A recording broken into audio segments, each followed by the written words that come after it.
I'm legally insane. And hidden behind those adult sized diapers, which I am wearing, and you also might want to be wearing, hidden behind those diapers are a bunch of Nintendo Switch games that I recently picked up. I have been collecting very heavily for the Switch. It is my most collected for console in recent times. I collected very heavily for the 360, and I mostly completed my collection so far, which means the console that I am purchasing the most games for is by far the Nintendo Switch. There's a lot of rare games out there I've been picking up on the cheap. There's a lot of just great games in general. I mean, Greg, they're releasing new games. It seems like every week, which is why I'm basically bankrupt. Let's be honest about it. Why lie about it?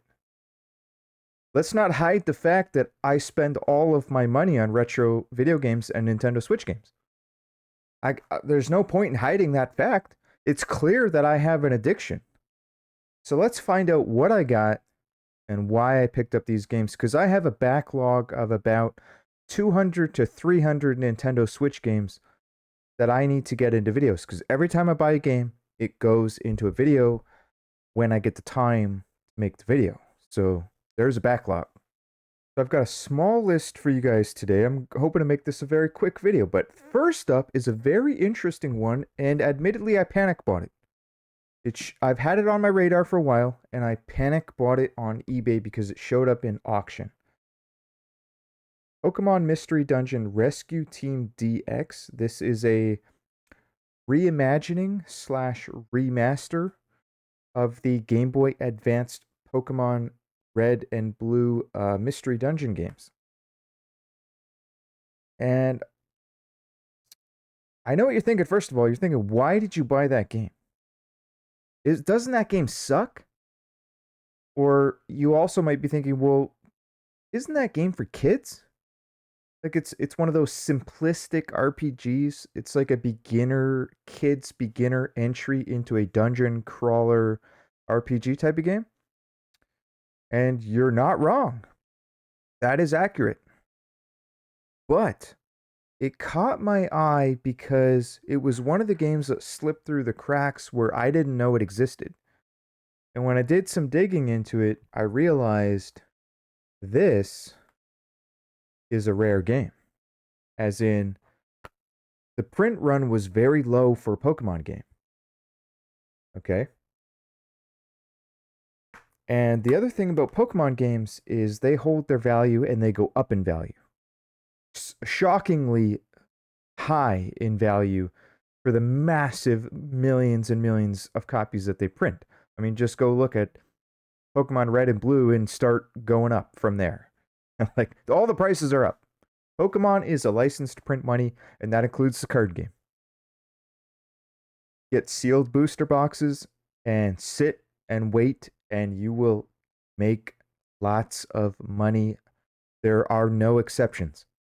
Sealed product, sit and wait for it to go out of print, and every year that passes, you make money and lots of it. So I had this one on my radar because I knew it was rare.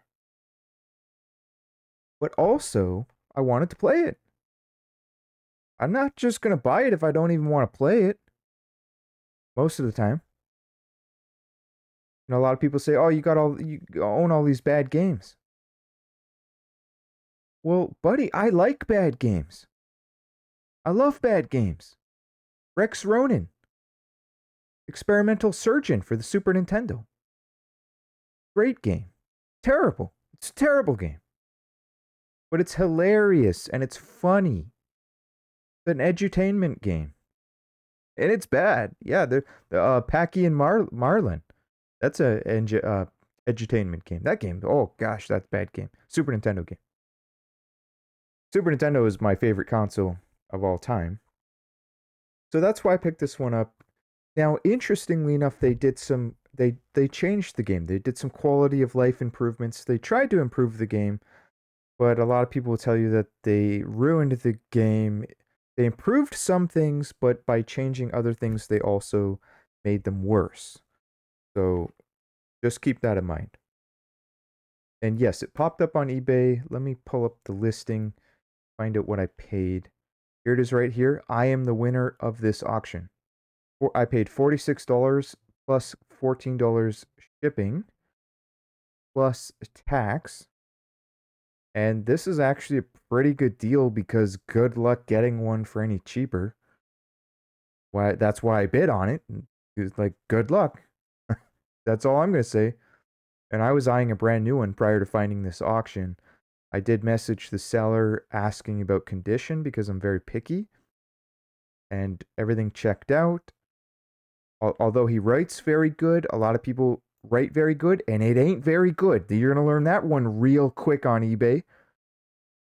A lot of scam sellers / smart sellers, I guess you could say, they're going to write very good, and it ain't very good. So you got to really dig deep and ask questions. And sometimes you have to request new pictures from the sellers too. That's a tip for you. I learned that one too. And I found dents in cases, little hidden things. They all angle their pictures. They hide the defects. The smart sellers, they hide the defects real good. Next up, we got a very expensive game. I paid a lot of money for this one, and it was worth it. And I'm recommending you do the same because price is only going up. Yet again, Pokemon Shield with the expansion pass. You'd be surprised how many people don't even know that this game exists. With the expansion built onto the cart.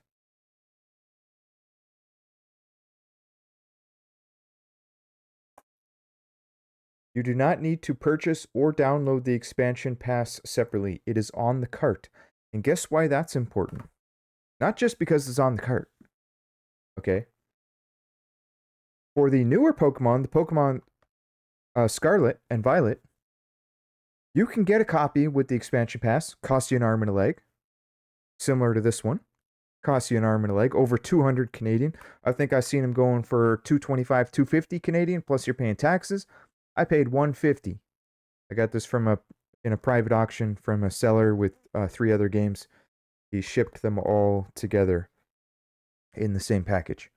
One of them was a DS game. He was able to put it inside the box. So in the Scarlet and Violet version, you can get one with the expansion pack on it. But guess what? It's a download expansion pack. It's not on the cart.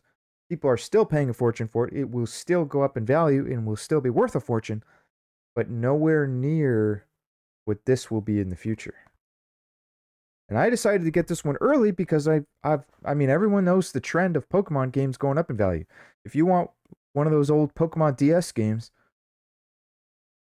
old Pokemon Game Boy Advance games, good luck. You should have got it 5-10 years ago. I sold Pokemon Green, Leaf Green, 2 or 3 copies. I had several copies many years ago. Feels like, break, man, like 10 years ago now, just about.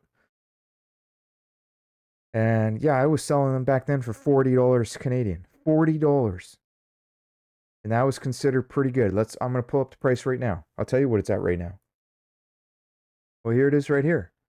It currently price charts for $150. And I had 3 or 4 copies at one point.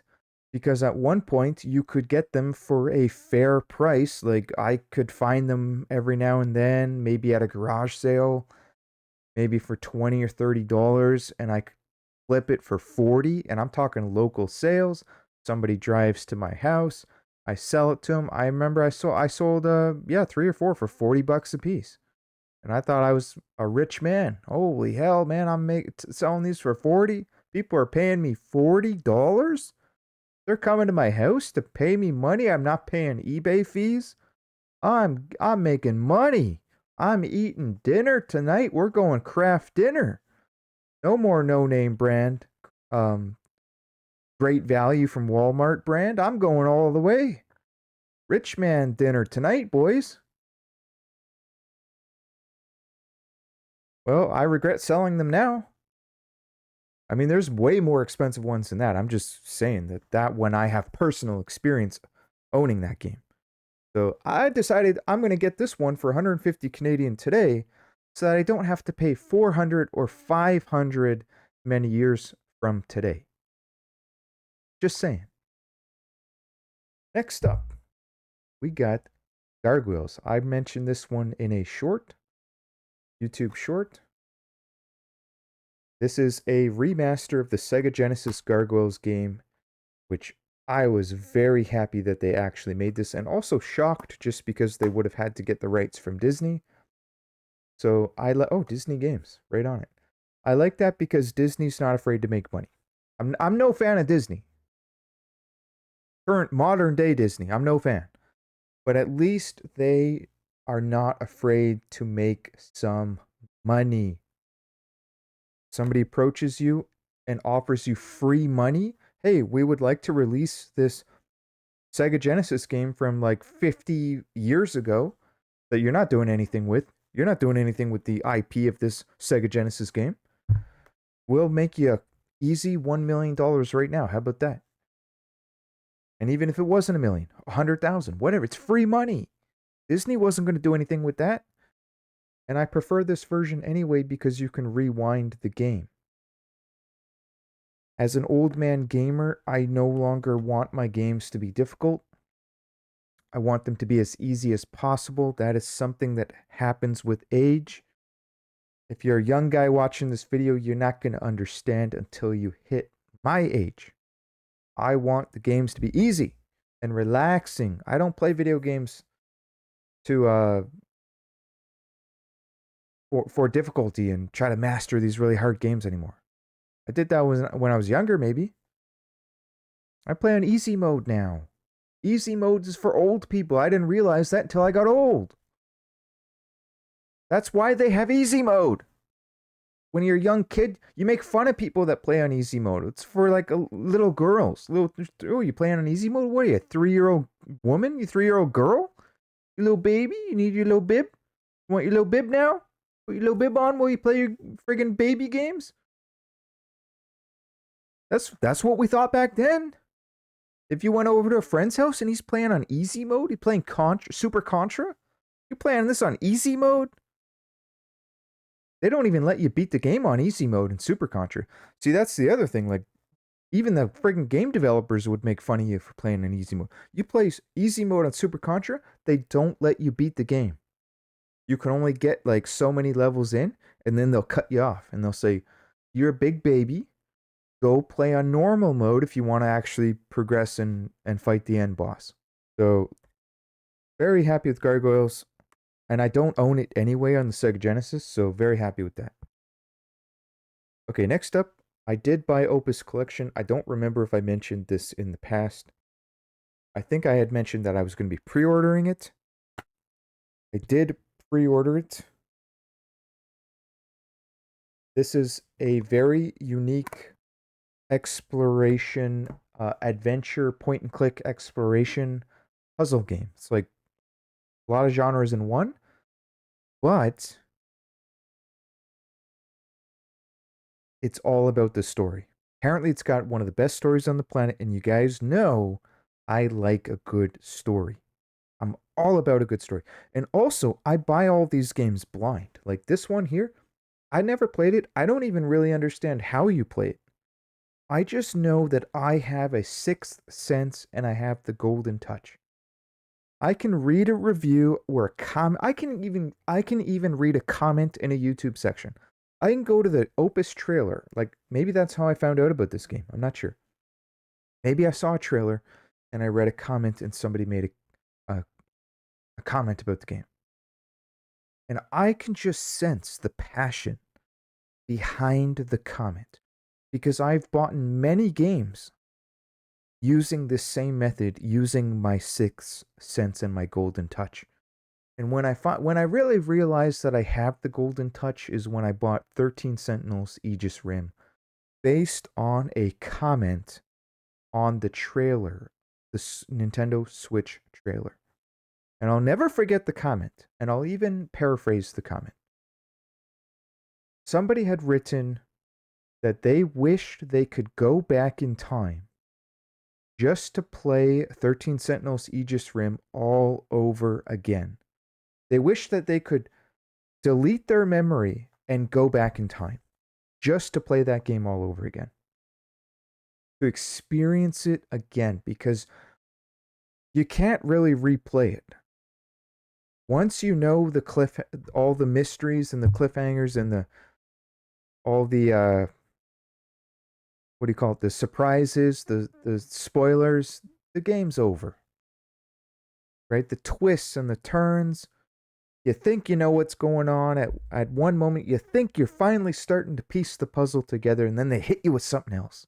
And you say, what the hell is going on here? Holy hell. Holy hell. That's basically what happens. Like, I played the game. I freaking played it. I beat the game. And the whole time, I was wearing a diaper.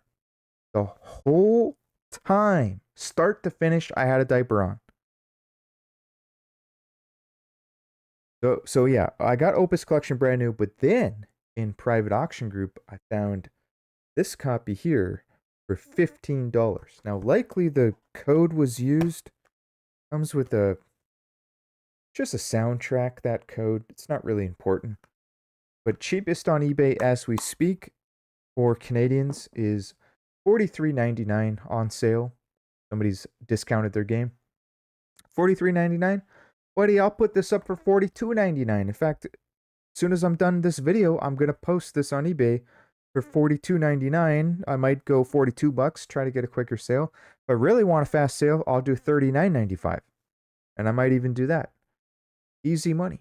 Easy money. A lot of people aren't willing to put the work in for easy money. Like, I'll sell a game on eBay and make $2. I'll sell a game on eBay for $1. I don't care. The average person's not willing to work to make extra money. They're not willing to put the work in. And I don't necessarily recommend what I do. The fact that I will purchase any game and I'll sell it for $1 profit. I don't care. And I walk down to the post office. I don't even drive down to the post office. So when I say I make $1, I mean pure profit, because I'm walking down to the post office. It's just down the street. And I get my steps in, I get some exercise. I like doing that. I don't have any problem doing that. Now, obviously, I would like to make more than $1. I'm just saying that I don't have a problem selling a game for $1. Okay, here's an interesting one. I pre-ordered this. And I partially regret my decision. I know it's going to be a good game, though. Oh, this is the sequel. Opus, Echo of Starsong. Opus Collection is 2 games in 1. This is the third in the trilogy sequel. This has Opus, The Day We Found Earth, the very first one, and Opus Rocket of Whispers, which I believe is the least good game in the series. In fact, I'm going to read you a comment. CC Zhang of Kotaku called the game a serious contender for Game of the Year, though noted that the gameplay was relatively simple. That's true. RPG Fan gave the game a 90 out of 100, praising the creativity and care put into the story. It's really all about the story. Oh yeah, so why I regretted it though is this says download required. Camera's not going to pick it up, but download required to play the game. You need 4 gigabytes of download, which means the full game is not on the cart. I don't even think you can play it without the download. So, I mean, what's the point in having the cart? You think that this is going to hold value in the future when you can't play it? This would otherwise be a contender for, a $100 game. These rare gems that slip through the cracks. So I'm not happy about that. I'm really pissed off. But at the same time, I want to play the game anyway. And I want to beat the game anyway. But still, like, honestly, I probably would not have bought it otherwise. I would have said, well, I've got the OG.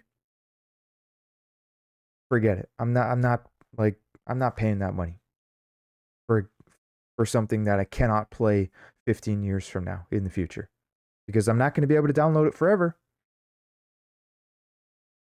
The last up, I'm highly recommending this game, and I didn't think I would. This is Angry Video Game Nerd 1 and 2 Deluxe. This is the updated version. Reversible cover. This is a platformer, run and gun platformer. Very difficult, but in this deluxe edition, they rebalanced the game. So traditionally, I didn't have any interest in this game when it first came out on PC. What do they say? Okay, so this deluxe collection brings you every stage from Angry Video Game Nerd Adventures and Angry Video Game Nerd number 2. Assimilation. Remixed and rebalanced, plus all new, never before seen final chapter that will make you ask, what were they thinking? That's funny. What were they thinking? How about a remaster? Who said that? Remastered? More like remastered. So I've completed 2 stages so far. If you're not familiar, they are based on NES games. Like, you've got your obviously Castlevania stage. They've all got themes, and there will be many references to NES games in here, but it's not as hard as you would think after they rebalanced it. So if I can beat the stages, anybody can beat the stages. Yes, it's hard, but you don't get overly frustrated. You spawn so quickly, you die so fast, and you're back to where you died so quick that it just won't phase you. Like, and you'll know that you can beat it. So when you die, you'll say that was a cheap death, but I know how to pass that spot, and I'm gonna be back at that spot at any moment now, and I'll pass it. So I with the rebalancing, they did a very good job. I was never overly pissed off, because I get pissed off easily. If you've seen me play games, I rage quit all the time. I was playing Doom 64, and I got so pissed off at this friggin' puzzle. Once I found out how to do it, it was the easiest thing in the world. I wasn't even doing it right, but I got so pissed off. I can't do puzzles. You know what it was? All you had to do was hit the switch and then turn around. And like the pillar that was blocking the item was gone. I didn't know it was that simple. I can't do puzzles. Anyways, guys, if you enjoyed this video, please consider subscribing to the channel. I am trying to get to over 9,000 subscribers, on my way to collecting over 9,000 retro video games. And let me know if you have also played Angry Video Game Nerd and what you thought of it. I'd be very curious to know if other people thought that it was too difficult, or that it pissed them off too much, or if they thought it was a 10 out of 10 game.